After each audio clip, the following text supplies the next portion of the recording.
예, 반갑습니다. 모모평화대학 가을학기 강의를 맡게 된 정영신이라고 합니다. 제가 오늘 여러분들과 함께 이야기를 나눌 주제는 커먼즈는 평화에 어떻게 기여할 수 있을까라는 그런 제목의 이야기인데요. 커먼즈라고 하면 들어본 분도 계실 거고 커먼즈가 뭐야 이렇게 처음 듣는 분들도 계실 것 같습니다. 저는 지난 몇 년간 커먼즈를 연구를 해왔고 이 커먼즈 논의가 우리가 평화를 실현하는데 어떤 도움이 될지 이런 이야기를 오늘 여러분들과 같이 좀 나눠보려고 합니다. 먼저 이 커먼즈라고 하면 보통은 한국에서는 이제 공유제라고 많이 번역이 되어 왔습니다. 그래서 이 공유제라고 하면 사람들이 쉽게 이해를 할 수 있는데 왜 이제 커먼제라고 하는 영어를 쓰느냐는 조금 이따가 좀 자세하게 말씀드리고요. 이 커먼제란 말이 한국에서 한 10년 전만 해도 사실 거의 아는 사람이 없을 만큼 낯선 단어였는데 지금은 시민사회 운동에서 상당히 많이 회자되고 있고 또 실제로 사용하고 있는 언어라고 할 수 있습니다. 이 현대 사회에서 커먼즈라고 하는 말이 확산되게 된 배경은 크게 보면 이제 두 가지가 있다고 할 수 있겠습니다. 하나는 뉴 인클로저가 점차 확산되면서 이 뉴 인클로저에 대한 저항이 확대된 것이 하나의 배경이 되었습니다. 우리가 보통 이제 인클로저라고 하면 중세에서 근대로 넘어오는 과정에서 지역의 공동체들이 함께 사용하던 목초지에 이제 장벽을 두르고 그 땅을 이제 종획한 과정을 인클로저라고 이야기를 합니다. 그리고 그 역사적 사건으로서 인클로저는 이제 끝났다고 많은 사람들이 생각을 한 거죠. 근데 1980년대 이후에 제3세계의 많은 국가들이 금융 세계화 하에서 외채 위기를 겪게 되죠. 그리고 그 외채 위기에 따라서 IMF나 세계은행이 이 제3세계 국가들에게 구조조정을 강요를 하게 됩니다. 이 구조조정 과정에서 이전까지 이제 지역 공동체가 함께 이용하고 있던 많은 자연 자원들이 민영화되거나 사유화가 되게 되는 거죠. 그 과정에서 사람들이 우리가 뭔가를 빼앗기고 있다. 우리가 빼앗기고 있는 이것이 도대체 무엇인가라는 질문을 이제 던지게 됐던 거고요.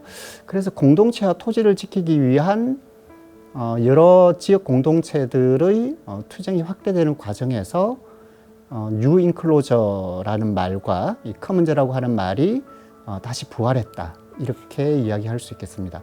또 하나는 선진국에서도 도시민들의 권리를 둘러싼 투쟁들이 이제 벌어지게 되는 거죠. 그래서 2008년 금융위기 이후에 이 선진국 국가들 내부에서도 재정 위기라든가 금융 위기가 진행이 되면서 공공기관에서 노동자들에 대한 해고가 벌어진다든가 아니면 이전까지 시민들이 자유롭게 사용하던 공공 건물들을 민영화 과정에서 이제 시장에 매각을 하게 되는 이런 과정들이 진행이 되게 됩니다. 이런 과정에서 도시민들이 이 공공재나 공공 건물에 대한 시민들의 권리를 요구하면서 도시재난운동이 전개가 되고 그 과정에서 커먼즈를 되찾자라고 하는 구호가 제기가 되게 됩니다. 그리고 마지막으로는 1990년대 이후에 여러분들도 아시는 것처럼 인터넷이 확산이 되고 디지털 공간이 열리면서 이 디지털 공간에 올라오는 다양한 정보들에 대해서 카피라이트 다시 말하면 저작권을 이제 설정을 하고 사람들의 이용을 제한하는 움직임이 진행이 되었던 거죠. 이런 움직임에 대해서 활동가들과 시민들이 카피레프트 운동을 비롯한 여러 가지 운동을 벌이면서 인터넷에서 사람들이 공유하는 여러 가지 디지털 정보나 지식을 커먼즈로 함께 공유하기 위한 운동을 벌이게 됩니다. 네, 그래서 1980년대 이후에 제3세계에서 진행되었던 공동체와 토지를 지키기 위한 운동, 그리고 선진국 내부에서 진행됐던 도시전환운동, 그리고 인터넷 공간에서 지식과 정보의 사유화에 대해서 저항했던 운동들이 하나로 합쳐지면서 커먼즈라고 하는 언어가 부상하기 시작했다. 이렇게 말씀드릴 수 있겠습니다. 그리고 또 하나는 사회 이론 안에서 보게 되면 우리가 살고 있는 현대 사회를 관리하고 지배하는 이 지배적 제도들, 다시 말하면 국가와 시장, 근대 국가와 자본주의적인 시장이 사회 문제의 해결책으로 지금까지 인식이 되어 왔는데, 사람들이 점차 이 국가와 시장에 대한 불신감을 가지게 되었다는 거죠. 그러면서 그것 이외에 사회 안에는 제3의 영역이 존재를 하고, 이 제3의 영역을 우리가 어떤 언어로 이야기할 것인가. 이전에는 가령 뭐 협동조합 운동이라든가 공동체 운동이라든가 아니면 사회적 가치나 이런 것들을 통해서 이 제3의 영역을 이야기를 했다면, 최근에는 이런 것들을 커먼즈라는 언어로 이야기를 하기 시작했습니다. 그래서 이 커먼즈를 구성하고 있는 요소들을 중심으로 해서 살펴보면 사람들이 함께 이용하는 공동의 자원이나 공간이 있고요. 이런 자원을 사람들이 함께 이용하고 관리하는 과정에서 규칙과 규범들을 사람들이 만들어내기 시작합니다. 이것을 이제 제도라고 이야기를 하는데요. 이렇게 이용자 공동체가 공동의 자원을 여러 가지 규칙과 규범을 가지고 함께 이용하고 관리할 때 그것을 이제 커먼즈라고 보통 이야기를 합니다. 물론 이렇게 이제 커먼즈를 구성하는 요소들을 중심으로 해서 커먼즈가 무엇인가를 이야기를 하게 되면 단순하게 이런 세 가지 요소를 그냥 모아 놓으면 그것이 커먼즈인가 이렇게 생각을 할 수도 있겠죠. 물론 이제 그렇지는 않고요. 가령 우리가 목초지가 있다고 한번 상상을 해보도록 하죠. 이 목초지는 개인들의 사유재산일 수도 있고요. 국가의 자산인 국유재일 수도 있고요. 아니면 부동산일 수도 있습니다. 또는 이 목초지는 우리가 지금 이야기하고 있는 커먼즈가 될 수도 있는 거죠. 그러니까 하나의 자원이나 공간은 그것을 둘러싼 사회적 관계가 어떻게 설정되는가에 따라서 부동산이 될 수도 있고 커먼즈로서 사람들이 함께 이용하는 어떤 것이 될 수도 있습니다. 이런 시각에서 커먼즈를 보게 되면 자원이나 생산물, 공간을 비롯해서 사람들이 함께 이용하고 관리하는 것들, 이런 것들이 이제 공동의 부라고 이야기할 수 있을 텐데요. 이 공동의 부를 매개로 해서 자치와 협력의 활동을 통해서 만들어지는 사람들 사이의 어떤 사회적 관계, 이것을 커먼즈라고 이야기할 수 있을 것 같습니다. 그래서 커먼즈는 굉장히 종류가 많아요. 지금 우리가 살고 있는 이 시간에도 생산되는 커먼즈들이 있고요. 아니면 긴 과거로부터 인류 모두에게 전송된 것들도 존재를 하죠. 그리고 때로는 물질적인 것도 있고 또 때로는 비물질적인 것들도 커먼즈에 속한다고 이야기를 합니다. 그러면 커먼즈를 이렇게 이해했을 때 커먼즈와 평화를 어떻게 연결해서 우리가 이해를 할 수 있을 것인가. 만약에 커먼즈를 공공재와 비슷한 것으로 생각을 하고 평화도 역시 국가가 시민들에게 공급하는 공공재라고 이제 이해를 하게 되면, 다시 말하면 평화나 커먼즈를 하나의 재화나 자원으로 이제 이해를 하게 되면 이것을 누군가가 생산을 해서 시민들에게 적절한 시점에 공급을 해줘야 된다라는 이런 결론이 나올 수도 있을 겁니다. 보통 이런 공공재는 시장에 존재하는 다양한 행위자들이 자율적으로 공급하는 데 실패한 사례들에 적용이 됩니다. 그래서 이런 시장 실패가 있을 수밖에 없는 재화는 공공재로서 국가가 관리하고 공급을 해야 된다라고 경제학에서는 이야기를 한단 말이죠. 이렇게 놓고 보게 되면 평화라고 하는 것도 결국은 국가가 안보라는 공공재를 공급함으로써 달성되는 어떤 상태이거나 아니면 국가가 직접 관리하고 공급하는 어떤 재화, 이렇게 이해를 하게 되는 거죠. 커먼즈와 평화를 이렇게 공공재라는 개념을 통해서 이해를 하게 되면 그게 시민들이 어떻게 개입하고 시민들이 그 공공재를 관리하고 공급하는 과정에 어떻게 개입할 수 있고 그게 시민들이 어떤 권리를 가지고 있는지가 명확하게 잘 드러나지 않는다는 거죠. 그래서 커먼즈를 우리가 특정한 사회적 관계로 보는 것처럼 평화도 역시 어떤 특정한 사회적 관계로 볼 필요가 있다. 그리고 그렇게 봤을 때 이런 커먼즈나 평화와 같은 사회적 관계들을 만들어내는 어떤 종류의 운동 또는 정치를 우리가 분석함으로 해서 지금 이 자리에 존재하는 평화가 어떤 모습인지 이런 이야기들을 조금 더 할 수 있다는 거죠. 자, 그런데 이제 문제는 우리가 앞에서 이야기를 했던 것처럼 커먼즈는 이 공동부를 매개로 해서 형성되는 사회적 관계라고 이야기를 했죠. 그러니까 어떤 공간이나 자원이라고 하는 구체적인 어떤 매개물이 사람들의 관계를 구성해내는 이런 역할을 하게 됩니다. 근데 평화는 우리가 평화를 생각했을 때 그 평화가 무엇인지 굉장히 막연하고 또 추상적이죠. 그리고 그 평화의 관계를 만들어내는 어떤 매개물이 무엇인지도 사실은 명확하지 않다는 거죠. 이런 측면에서 보게 되면 평화는 커먼즈에 비해서 훨씬 더 비가시적이고 또 추상적이면서 또 여러 사회적인 관계들에 적용될 수 있는 보편성을 가지고 있다. 이렇게 이야기를 할 수 있겠습니다. 그만큼 평화를 직접적으로 이해하기는 굉장히 좀 어렵다는 거죠. 그래서 한 가지 방식은 우리가 평화를 상실했을 때 어떤 것들을 상실하는가를 조금 더 주의 깊게 들여다보면서 평화라고 하는 것이 무엇인지를 이해하는 방법이 있을 수 있습니다.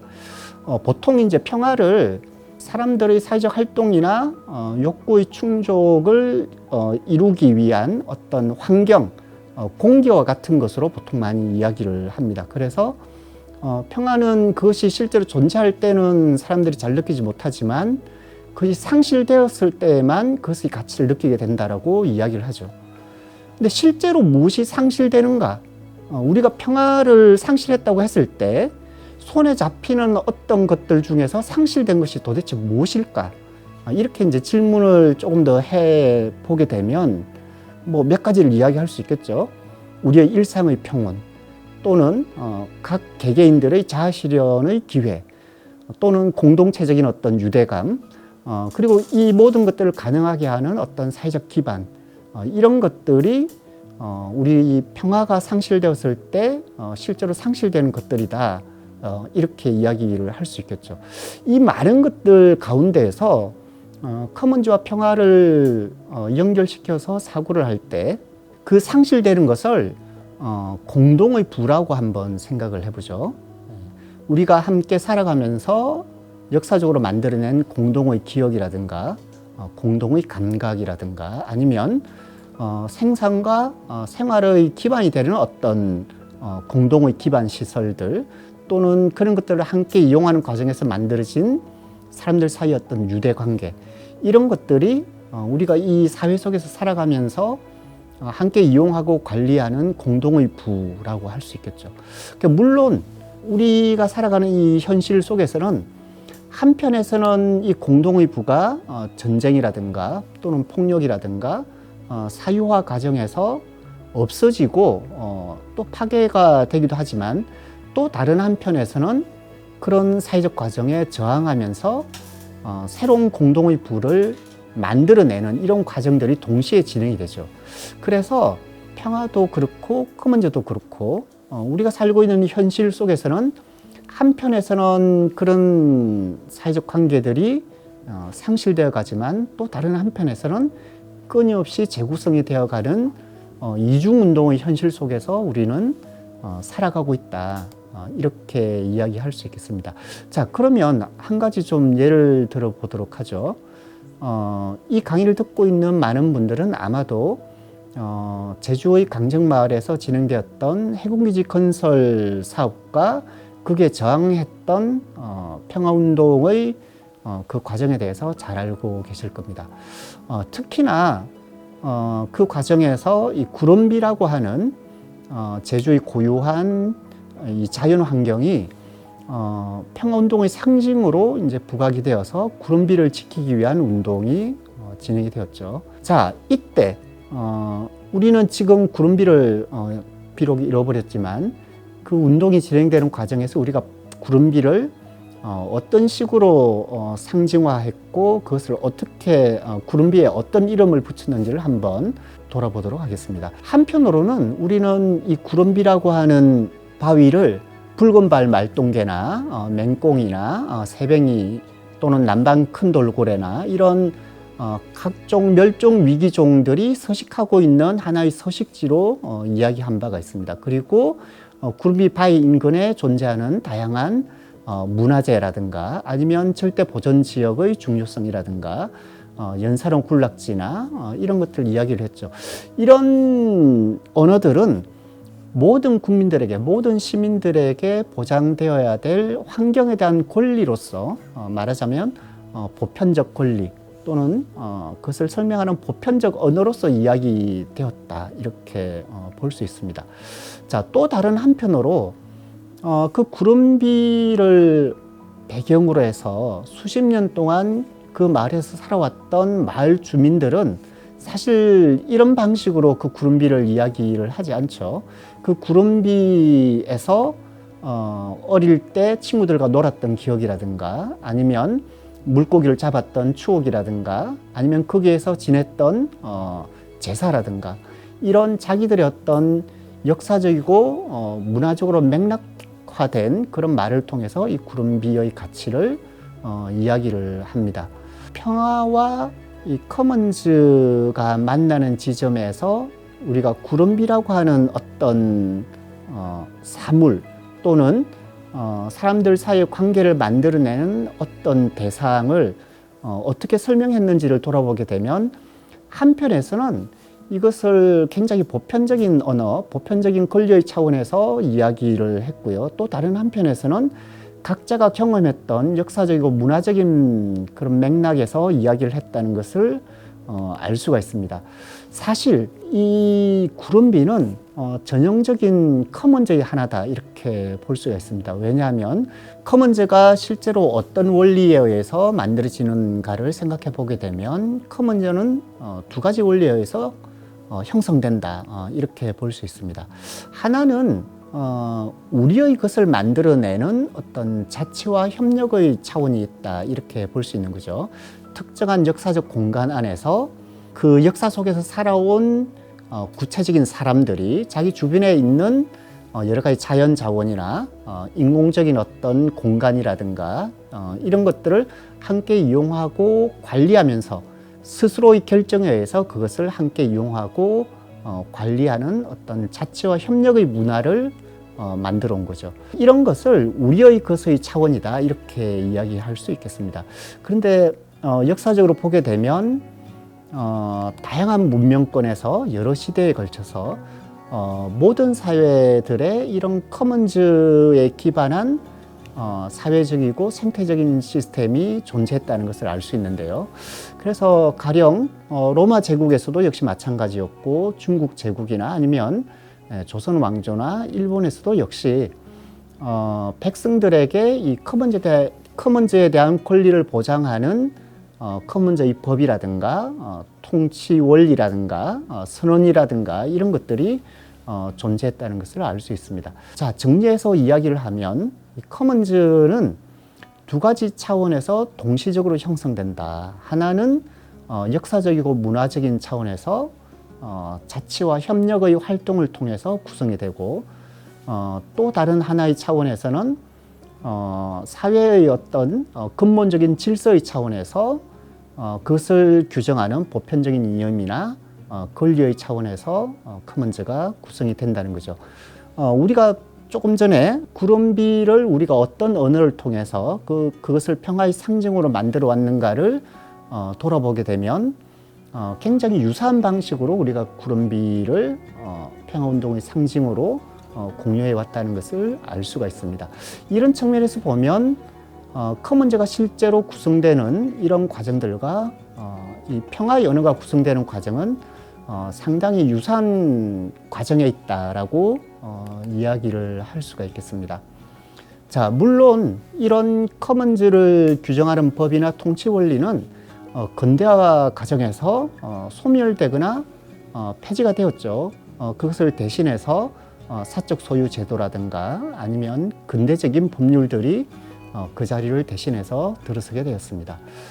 최근에는 그런 커먼즈의 법을 현대적으로 재해석하고 재발명하기 위한 여러 가지 노력들이 시도되고 있는데요.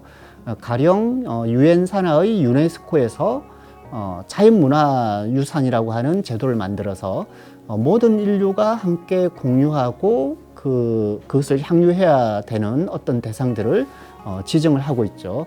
그리고 남미의 볼리비아나 에콰도르나 이런 국가들에서는 헌법에 자연과 친화적인 좋은 삶을 부엠비비르라고 지칭하면서 그것을 헌법의 기본 이념으로 삽입하고 있는 이런 운동도 우리가 확인을 할 수 있습니다. 이탈리아의 도시 정부들에서는 시민과 도시 정부가 협약을 맺어서 공공재나 아니면 비록 사유재라고 할지라도 그것을 시민들이 커먼즈로 이용할 수 있는 권리를 보장하는 커먼즈 규약을 실험하고 있습니다. 이런 것처럼 한편에서는 커먼즈는 근대화 과정에서 소멸되고 폐지되거나 축소되고 있지만 또 다른 한편에서는 그것을 오늘날의 환경에 맞게 되살리기 위한 다양한 운동들이 진행되고 있는 거죠. 자, 이런 커먼즈의 한편에서의 소멸과 또 다른 한편에서의 재생 움직임을 이 전쟁이나 평화의 문제와 어떻게 연결지어서 이제 고민할지 이런 문제들에 대해서 좀 이야기를 해보도록 하죠. 앞에서 이야기했던 것처럼 우리의 것의 차원은 사실은 어떤 자원이나 물질을 매개로 해서 사람들의 사회적 관계가 만들어지고 그 말은 사회 자체가 조직되는 과정이다. 이렇게 볼 수 있겠죠. 우리가 전쟁이나 군사주의가 지배적인 어떤 세상에서 평화적인 관계가 지배적인 어떤 사회로 전환을 해나가는 과정은 당연하게도 이전과는 다른 어떤 사회를 우리 스스로가 구성하고 조직해 나가는 과정이라고 할 수 있겠죠. 그 과정에서 이전과는 다른 새로운 어떤 평화를 염원하고 욕망하는 어떤 주체들을 만들어 나가는 그런 과정이기도 할 것입니다. 커먼즈 논의들은 바로 이런 구체적인 물질, 자원이나 공간을 매개로 해서 사람들이 어떻게 협력을 달성할 수 있는가에 관한 수많은 사례들을 제공을 하고 있습니다. 그런데 우리가 앞에서 이야기를 했던 것처럼 우리가 평화를 상실했을 때 구체적으로 우리가 상실하는 많은 것들이 이런 공동부에 속하고 있다는 거죠. 사람들이 함께 이용했던 어떤 공간이나 인프라라든가 아니면 사람들이 살아가는 실제의 삶의 공간들 또는 공동의 기억들 이런 것들을 우리가 공동부라고 불렀고 평화가 상실되는 과정에서 이것이 이제 함께 상실된다고 이야기를 했단 말이에요. 그러면 우리가 평화를 중심으로 해서 사회를 조직한다라고 하는 이야기는 이런 공동부를 다시 발명하고 재생산하는 과정이다. 다시 말하면 우리가 공동의 부를 늘려나가고 그것을 이용하는 사람들이 공동부를 어떻게 이용하고 관리할지를 스스로 결정해 나가는 과정을 통해서 커먼즈로서 그것을 공유해 나가는 이 과정들이 우리가 상실되었던 평화의 구체적인 내용들을 재발명하고 재구성하는 과정과 동일하다. 또는 이런 과정을 통해서 만들어진 공동의 부가 평화적인 삶의 토대가 된다라고 이해를 할 수 있을 겁니다. 그래서 우리는 어떻게 평화를 만들어 나갈 것인가? 이런 질문을 던지면 지금 당장 우리가 무엇을 할지 애매하단 말이죠. 그럼 지금 당장 어떤 것을 할 것인가? 우리 주변에 사람들이 함께 공유하고 그 권리를 함께 누릴 수 있는 것들을 많이 만들어 나가자. 공동의 부를 늘려 나가자. 공동의 부를 통해서 우리가 따로따로 각자 도생하는 삶이 아니라 서로가 서로를 도와주고 협력하고 서로 돌보는 어떤 삶의 방식들을 확장해 나가자.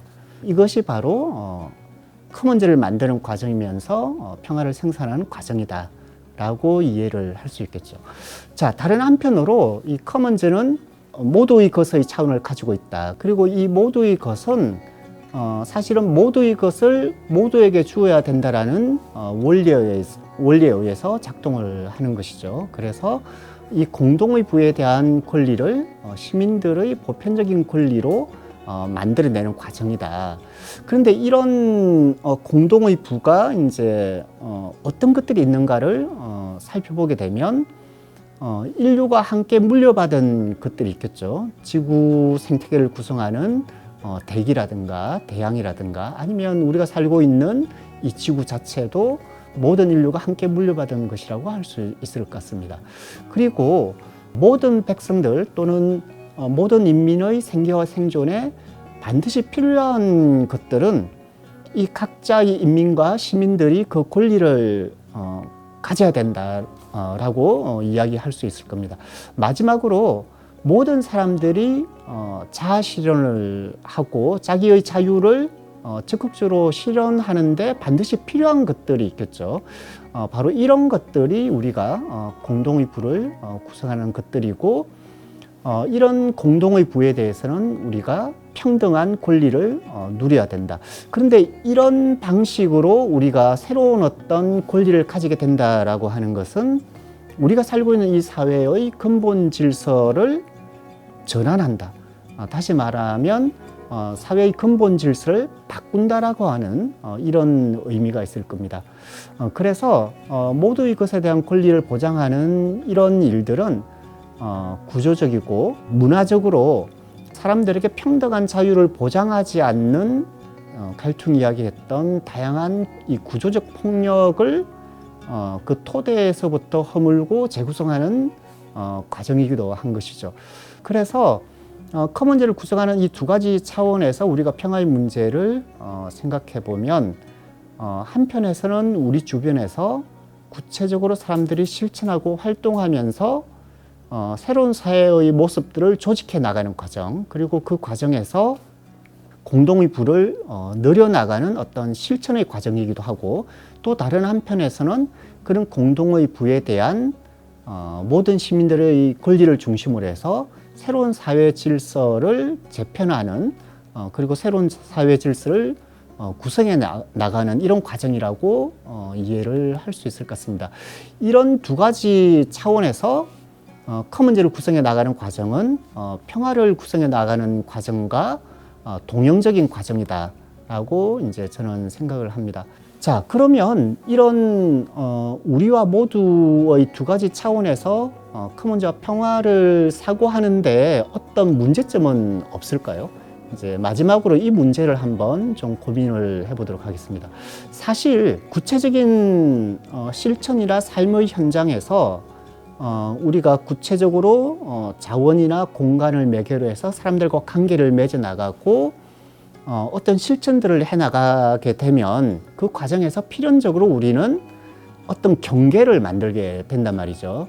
다시 말하면 피스모모에 들어와 있는 다양한 시민들이 이 피스모모의 여러 가지 활동들을 통해서 상호작용을 하고 관계를 맺어 나가게 되면 그 과정에서는 이 피스모모에 참여할 수 있고 또는 그 과정에 결정권을 가질 수 있는 다양한 어떤 사회적 관계들이 그 안에서 만들어지게 되고, 그것은 이 과정 안에 들어와 있는 사람과 그 밖에 있는 사람들을 구분하는 경계를 이제 구성을 하게 된단 말이죠. 그래서 우리라고 하는 차원은 사람들의 정체성을 만들기도 하고, 때로는 그들 사이에 공유되는 어떤 문화적인 또는 관습적인 어떤 규범이나 규칙들도 함께 만들어내게 됩니다. 그리고 그 밖에 있는 사람들과 스스로를 구분하게 되는 경계를 구성을 하게 되는 거죠.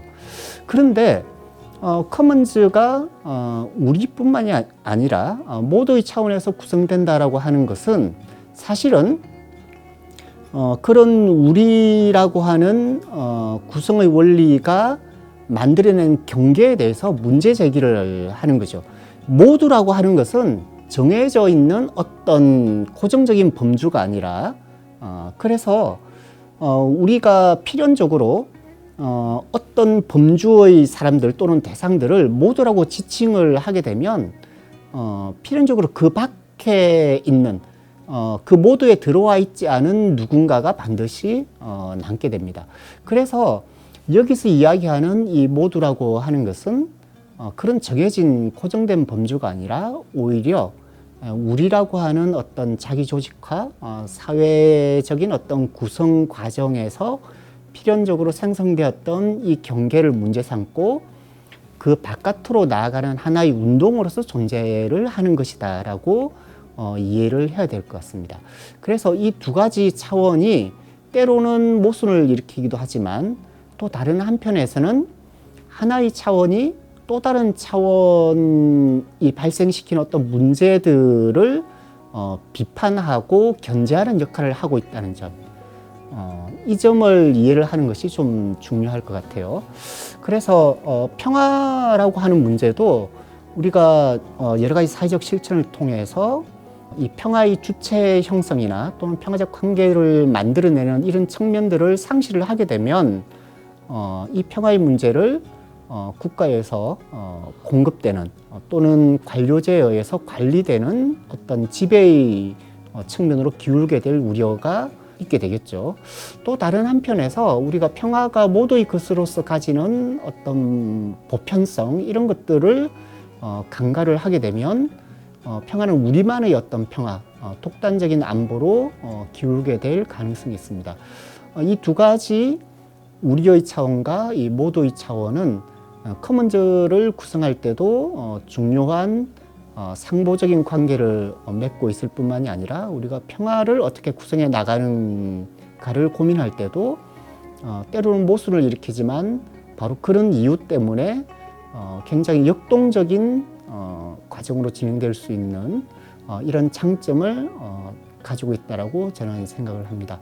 자, 이번 시간에는 커먼즈의 구성 원리를 중심으로 해서 이런 구성 원리를 평화적 관계를 만들어 나가는 과정에 우리가 어떻게 응용하고 이용할 수 있을까라는 시각에서 커먼즈와 평화의 관계를 좀 고민해 보는 시간이었습니다.